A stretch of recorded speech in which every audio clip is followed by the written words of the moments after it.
It's Financial Freedom Friday, and on this episode of the Passive Real Estate Investing with Mavericks podcast, we are going to break down the 7 building blocks of a deal for agents who invest. Hey Mavericks, this is Ava Baukamp, and this episode of Passive Real Estate Investing with Mavericks is brought to you by Legacy Impact Investors. We are an industrial investment firm located in cash flow country, the Midwest. We strive to shield off risk and beat inflation, all while producing predictable cash flow. We curate real estate investment opportunities for busy professionals and other real estate investors seeking passive income. To learn more about what we do and connect with me, go to www.legacyimpactinvestors.com. Maverick, noun, unusual person, a visionary, leader, go-getter, an independent thinker. They see the vision for their life and pull that future towards them with an unyielding belief that things can and must be better. They achieve what most won't. Innovative, influential, daring, and direct, with a remarkably high tolerance for taking calculated risk. A foe to the status quo. This is Passive Real Estate Investing with Mavericks. Your host, Neil Timmins, has been involved with over $300 million in real estate transactions. He's a published author, commercial property investor, and real estate syndicator. This show is for those who want to learn how to earn passive income through real estate investing. Now, here's your host, Neil Timmins. Welcome to the Passive Real Estate Investing with Mavericks podcast, where we provide you with actionable steps to grow your passive income and become job optional. It's Financial Freedom Friday, and I'm here with Neil Timmins. During this episode, you are going to learn about the 7 building blocks of a deal for agents who invest.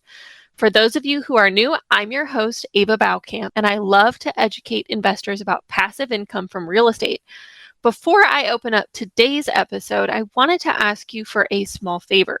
If you like what you're hearing, please give us a thumbs up or subscribe to the show so that you never miss a valuable episode. And if you love what you're hearing, please give us a written review. Also, be sure to take a look at the description of this episode, as we have it packed with thousands of dollars in free resources.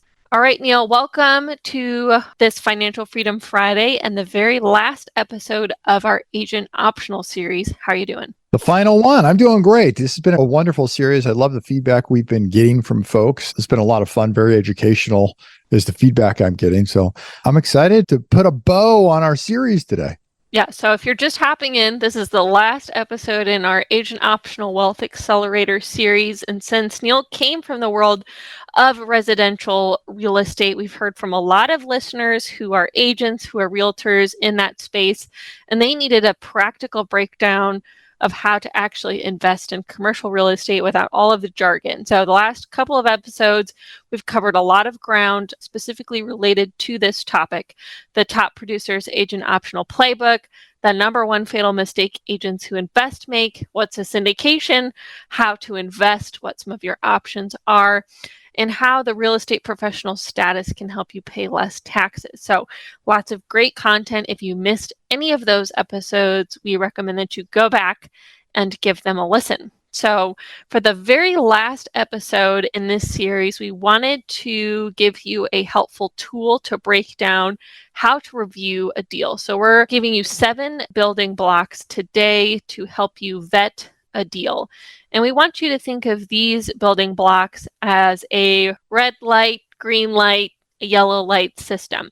As you start looking into your opportunities to invest in real estate, you're going to be presented with a lot of opportunities, and it can become overwhelming and difficult to know what's a good fit for you and what's not. And so think of these 7 building blocks as a way to know quickly, almost in one page, if this is a deal that it's a green light, you should look into it more. It's a red light, you can ignore that email, or it's a yellow, maybe you need to ask a lot more questions. So, Neil, are you ready to jump into these building blocks today? Let's do it. All right. So the first one, our first building block is the market. And the reason this is our first one is because properties don't move. So before you even get into the property itself, it's important that you evaluate and ask some questions about the market that the property is in. Is it stable? Is it growing? Is it shrinking? And if you're reviewing an email or attending a presentation, make sure they include some market data points. So things like population, job growth, job diversity is something that we like to take a peek at. Make sure that there's not too much concentration with one employer. Look for income in that 1, 3, and 5 mile radius. And also see if there are any comparables, similar properties, and sales comps to justify the price that's being paid for this property and any sort of business plan for selling or adding value to that property. I think in addition to that, look at some of the income, as you mentioned, poverty and then crime. It naturally depends on what asset class you're looking in. Crime certainly impacts a multitude of asset classes, but that's probably most important inside of a multifamily, for example, a little less important inside of some of the other asset classes. Yep, definitely. So take a look. That first building block is the market. You don't want to be invested in a deal that's in the middle of nowhere or in a city that's trending down. All right, building block number 2 is cash flow.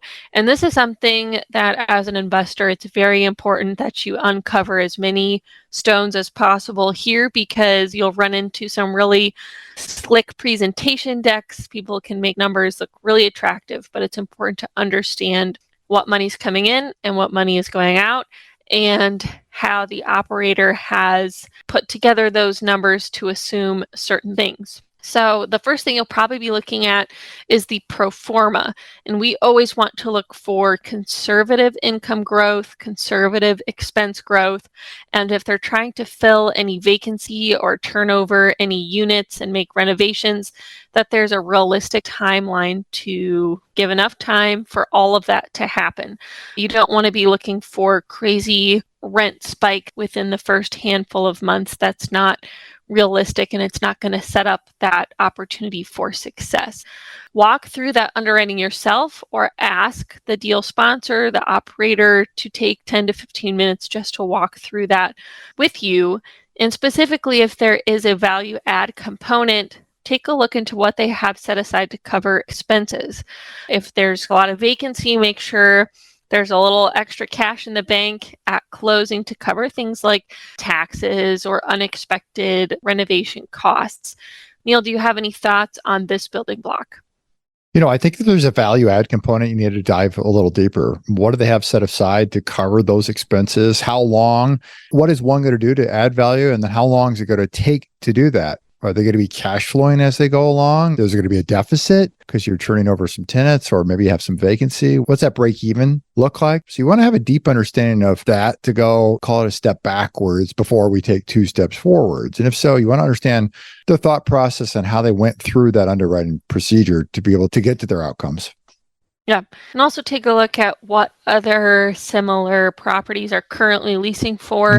If they are expecting to raise rents by $3, $4 per square foot, there has to be demand in the market for that to justify that kind of increase. So first building block is the market. Second building block is cash flow. The third building block is the money. Show me the money. You want to go over the returns, waterfall, and fees especially. So number 1, you want to ask, is there a preferred return? You want to have an understanding of how and when those distributions will be made. Are they going to be made on a quarterly basis, a monthly basis? Is there going to be a delay in returns being distributed, like perhaps 6 to 12 months? If there's some type of value add component, that deal might not be making distributions for a handful of months as things ramp up. Will your distributions be seen as a return on capital or a return of capital. That will make a big difference. And also take a look into what kinds of things can impact your returns as an investor. Have they done anything to shock their numbers to see what happens if we're not able to fill it up as fast as we thought? Or what happens if interest rates move in a crazy direction? Is there enough cushion in the deal to make sure that your returns are still protected? Obviously, no operator can guarantee that things will turn out exactly as they've planned. Every single investment, no matter if it's in real estate or the stock market, every single investment contains risk. And as an investor, it's up to you to determine if the risk is appropriate and if the operator has taken appropriate steps to have well-founded assumptions about their business plan and also built in some risk mitigation strategies as well. Neil, can you talk a little bit about how an investor should review the waterfall and why that can help them understand if the general partner team is properly incentivized? Yeah, great question. So let's talk about what a waterfall is, right? So it's generally a fee split or return split past the preferred return, typically over some sort of hurdle. So meaning that the limited partner, get some percentage, 80, 70, 60, 50% of the returns. And then the general partner gets the rest, right? 20, 30, 40, 50%, whatever that may be. And so is the general partner team incentivized? Well, let's talk about incentivization. What would an incentive look like if I can get that word out? How about that? Well, in some scenarios where a split may be 80-20, I'll go to extreme, 80-20. So you, the limited partner, get 80%, the general partner team gets 20%. Well, it sounds great for you, but that may mean that the general partner just is not incentivized enough in the last years to go squeeze out a little more juice from that property. What they may do instead is decide to button that thing up as quickly as they can, sell that property as quickly as they can, because that's where they make their money, versus maybe a tiered up structure. So when you get to a certain threshold, maybe it's 80-20 to start, and then maybe it goes to 70-30. Well, what you may find is that all of a sudden the general partner now has greater incentive to squeeze a little harder. And although they get paid more, you at the same time may get paid more as well, because their ability to drive to increase additional value, to maybe not sell it as fast as they can. Maybe it takes a year or two more, but maybe that's a tremendous windfall for everybody involved. So you want to understand, are those incentives aligned that ultimately comes that proverbial win-win? Yep, definitely. And then the other thing you're going to want to understand is what kind of fees is the general partner taking for this investment. And it's important to understand as an investor that fees are an important part of what allows the general partner team to make the investment available. It costs a lot of money to underwrite deals, to visit deals in different markets, to have full-time staff dedicated to finding and reviewing and analyzing deals. For our team internally, we evaluate hundreds of deals before we necessarily even find one that's ready to take to investors. So there's a lot of time on the backside. And so because of that, general partner teams get paid to bring that deal and make it available to limited partners. So you'll usually see an acquisition fee in the 1% to 3% range, an asset management fee, so ongoing execution of the business plan, making sure that everything's on track. They will also probably have some fees associated with what's called a capital event. This is just a sale or a refinance. So in the event that the property is refinanced, they will earn a fee, because if they have to shop loans, talk to a lot of different lenders, there's a lot of time that goes into that. And selling the property, there's usually a fee associated with that as well. The thing you have to be aware of here and ask questions about is, are these fees appropriate? Are they in line with generally what's accepted in the marketplace? And do the fees make sense? Is there construction planned? Well, if there's no construction plan, it should raise a red flag for you if they are charging some sort of construction fee. So just make sure that all of the fees make sense and that they are appropriate for the business plan and the property type. Neil, any last thoughts on this third building block of money? When you're identifying these returns, you want to understand that the returns to you are net, meaning after the fees. So you want to understand at the end of the day, What is going to be in your pocket? What is your exact return? And that's what you want to look at these things through that lens. You don't want to be doing a bunch of math. You would just understand, if I invest X, what do I get for what's my Y? What do I get in return? Yep, great. All right, fourth building block here is tax benefits. And tax benefits are more or less important depending on what your goals are as an investor. Some investors strictly invest almost entirely for the tax benefits, and other investors don't care as much. So there are a couple of ways that a property might make tax benefits available to you: through depreciation. See if there's any accelerated depreciation being afforded to you through something like a cost segregation study. Perhaps the general partner team has had a cost seg estimate done. That's where they can get a cost segregator to take a look at the property and give an estimate of how much they think would be available to pass through to investors. Now, that's not a guarantee that those depreciation will be available to you, but it should give you a rough idea. Ask what percentage of the tax benefits generally do they think will be able to be passed through to you. This can impact what kind of account you use to invest if you're focused on getting tax benefits.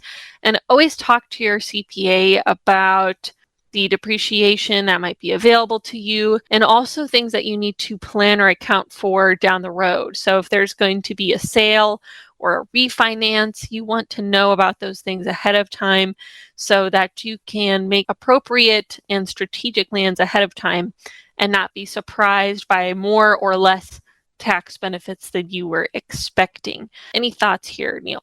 I mean, huge, giant benefit here. One of the biggest reasons to invest in real estate are the tax benefits. And you hit it on the head, Ava. For some people, depreciation is a really big deal, and for others, it's not. Well, when would it not be a big deal? If you're investing through a 401k, if you're investing through an IRA, some sort of tax deferred strategy, status account, where the depreciation is not going to help you anyway. And so it's just knowing what it is that you want to get out of this. But the tax benefits are just a tremendous way to really reduce the tax liability or tax burden as an agent. Are you a passive real estate investor seeking financial freedom? Well, today's market's unique and it's ever changing. Now is the time to get educated on how to strategically invest in commercial real estate for long-term financial freedom. Grab your copy of How to Passively Invest in a Changing Economic Environment. Go to www.maverixinvest.com. Great. All right. Building block number 5, appropriate use of leverage. You'll hear the general partner team refer to it as leverage, debt. We're just talking about a mortgage here. What kind of mortgage are they taking out on the property, and for how much if one's being taken? So average loan terms. Now, this can change on the type of environment we're in. 70 to 75%. You'll even see general partner teams doing loans in the 40 to 60% LTV, loan to value. You might see LTC, loan to cost. Just know how much of the property is being purchased through the mortgage, just like a house. Is the mortgage recourse or non-recourse? Is there a personal guarantee or a corporate guarantee in place on this mortgage? If it's a floating rate, is there a rate cap that's been purchased? If it's fixed, how long for? Those are 2 very important things to ask about. A lot of operators, you've maybe seen or read headlines in the past couple of months of all these loans are coming due and rate caps weren't purchased and yada, yada, yada. There are a lot of operators who are in hairy situations now because they took out floating rate debt and didn't put appropriate caps in place. They weren't prepared for the market to move as quickly as it did. So that's something you want to ask about. You want to ask about what would happen if the property is sold earlier than expected, because sometimes there's catch-up payments that are required if there's any sort of prepayment penalties. You should ask if there's an interest-only period. You'll see that shortened to IO if you're reviewing any sort of documents. IO means interest-only period. And is the loan held? This is a very easy place to start. Is the loan for a longer term than what the business plan is anticipated to take? You don't want a refinance in the middle of executing a business plan. So ideally, if the team estimates the business plan will take 2 to 3 years to execute, it'd be better to have a 5-year fixed loan than something that's floating right in the middle of that business plan time. So, Neil, any thoughts on loans specifically? Well, you mentioned recourse and non-recourse. And I think for you, the passive investor, you, the listener, it's helpful to understand and ask that question. You're not going to be the person who has any sort of recourse or any sort of signing responsibility. You're passive. You are strictly from a dollars and cents standpoint. That falls on the general partner team to execute, even in a recourse basis where they're signing a personal guarantee. It's borne on the general partner and their team to do so. So I think past that, it's understanding that basic capital stack, meaning how much equity is there? Is there anything else besides kind of those two? That's as vanilla as it gets, debt and equity. But sometimes there's additional capital stacks that have a twist with it, mezzanine debt associated with it, some sort of preferred debt in some cases. So you just want to understand that the totality of the debt, the capital structure, so you know where this falls. How much risk is one taking? Because oftentimes if it's a 50% loan to value, or all of us as agents, you sold a house and it was 3% down, it's a riskier loan. Same thing applies here when it comes to commercial mortgages. Yeah, and I think it's important as an investor to understand that in a profit sharing position, which is what you're putting yourself in, your returns, that distributable cash flow, come after the debt is serviced. So the debt payments have to be made before there's additional cash flow for you to get paid out. That's why it's important for you to ask questions about the debt and about the mortgage, is because in that capital stack, you sit behind the debt being taken care of. All right, up next, number 6 in our building blocks is the business plan. And this business plan relates more specifically to value add investments. If there's some sort of plan to, we like to call value add commercial the rehab of the commercial world. Mm-hmm. Just like on single family homes, where you have investors who buy homes that are dilapidated, they need repairs. There's stuff maybe at a bedroom, at a bathroom. Think of kind of this similar situation in commercial real estate. That's what value add is. There's a property with neglected upside potential, and this can be achieved in a number of different ways. Often this will be done by increasing income. So either finding additional streams of income or raising rents if that's a possibility. This can also be done through decreasing expenses, because remember, commercial real estate is valued based on its ability to produce income, not based on comparables. So if we can increase the income and reduce expenses, we increase the value of the property. And these goals should all be clearly outlined in the business plan. It should not be fuzzy. They should not just say, we plan to increase income and reduce expenses. That's not good enough. You need to have very clear outcomes, like we're going to start charging for parking, we're going to add outdoor storage, we're going to raise rents by X amount. We see our ability to reduce expenses in these 3 areas. You just want some very clear outlines so that there's an ability to evaluate how much value is actually going to be added to the property. And it's also critical for you to make sure that this business plan is on a realistic timeline. There's no way that this can get achieved in 2.5 months. You want to have a realistic timeline, especially if there's vacancy that needs to be filled, for all of that to get handled correctly, take property management on, all of those good things. So there's no magic bullet here. You just want a clear plan, and then also a clear exit plan with contingency strategies. An example of this would be, we plan to execute these 4 items in our business plan, and we intend to sell the property after 3 years, but we've also given ourselves cushion because we have a fixed loan for 5 years. That way, if something goes wrong, it takes longer, we've got some cushion for us to be able to sell or refinance at a later date. So, Neil, any thoughts on the business plan and things investors should look out for here? Yeah, so on the value add side of things, the value add can show up in multiple ways. So it's kind of like the rehab for houses. You kind of use it in quotes, because unlike a house, when you're going to rehab, you're always in doing physical things. But in this scenario, we do have the option to do non-physical things, which is increase the income and reduce the expenses, not necessarily requiring any sort of capital outlay. Could just require elbow grease. So an example on decreasing expenses is rebidding everything from insurance to mow to snow, anything that goes along with the maintenance and the ongoing servicing of the property. the income side of things. It's when those leases are due and enforcing the leases. So in some cases, we've had instances in the past where the leases just weren't being enforced. Proper amounts were not being collected for things like insurance and taxes from the tenants. It can be as simple as just enforcing the leases and getting a very good bump on the income, which means a tremendous multiplier then to the value of the property. Yeah, I'm going to put you a little bit on the spot here and use expense reduction as an example.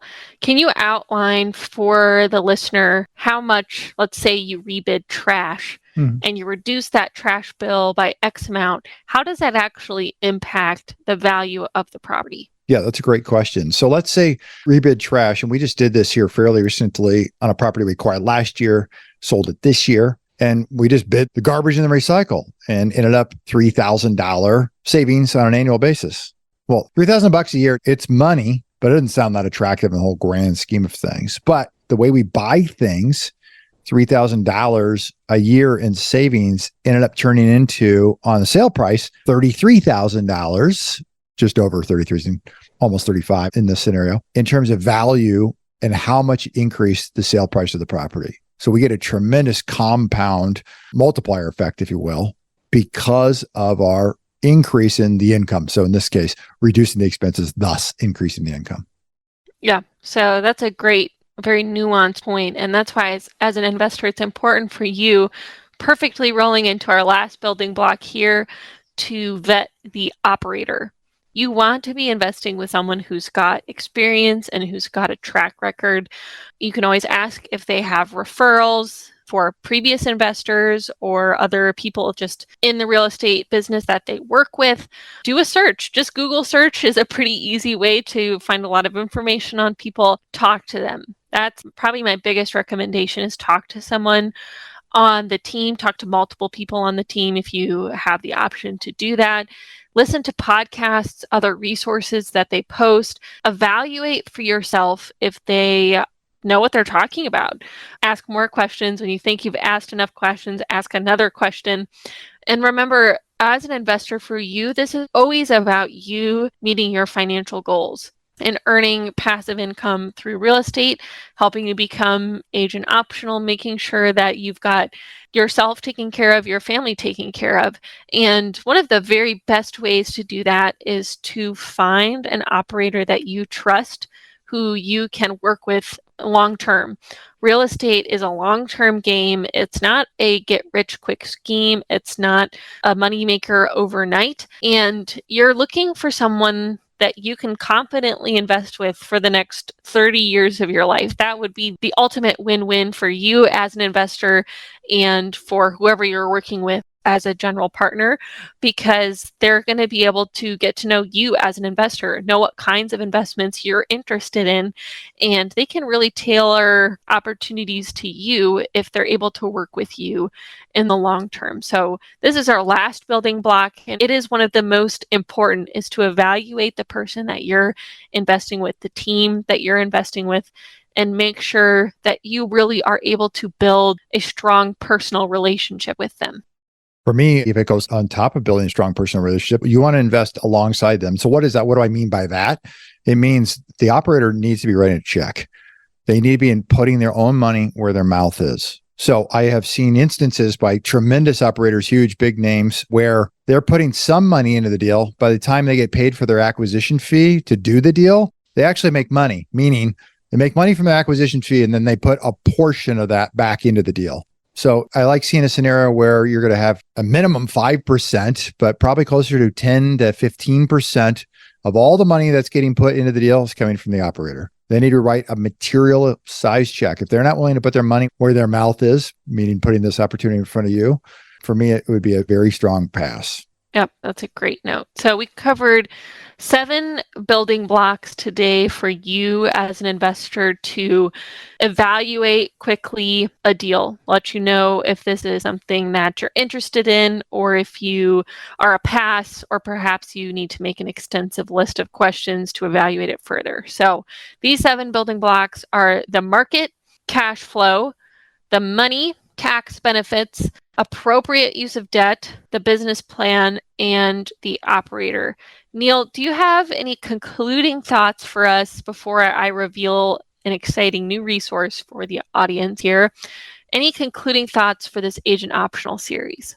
This has been a wonderful series. I appreciate everybody and the feedback we've gotten. This ultimately was spurred by feedback from you, the audience. That's where this whole series came out of. So it pays to connect with me on LinkedIn, shoot me a message. I love to connect, and anything we can do to add value to your world and questions that you have. We love doing this, loves these conversations. And this has been truly rewarding from our standpoint to have the conversations and know it's making an impact in your world. Yeah, that's great. So we have really enjoyed this series, and something that came out of this series was we wanted to create a resource for agents who want to learn how to invest in real estate to become agent optional. For those of you who aren't agents, to help you become job optional, give you that education and that boost you need to hit the ground running. So if you want to learn more, we've created something just for you. It's called Becoming Agent Optional Passive Income Investing for Realtors. It's a 1 week long series of videos. Each of them are 5 minutes or less. So just 1 week, 5 minutes of your time or less. And these are delivered straight to your inbox each day. And each one of these videos is specifically created and designed to break down the process of investing in real estate. How investing, especially if you're a real estate professional, if you can qualify as a real estate professional, help you reduce that tax bill, break down syndications, what types of accounts and financial vehicles you can use to invest in real estate. This is all completely free, no fluff, straight to the point, great information, even if you aren't an agent. In 1 week, we're going to give you a series of 5 minute or less videos to help you learn how to invest in real estate confidently.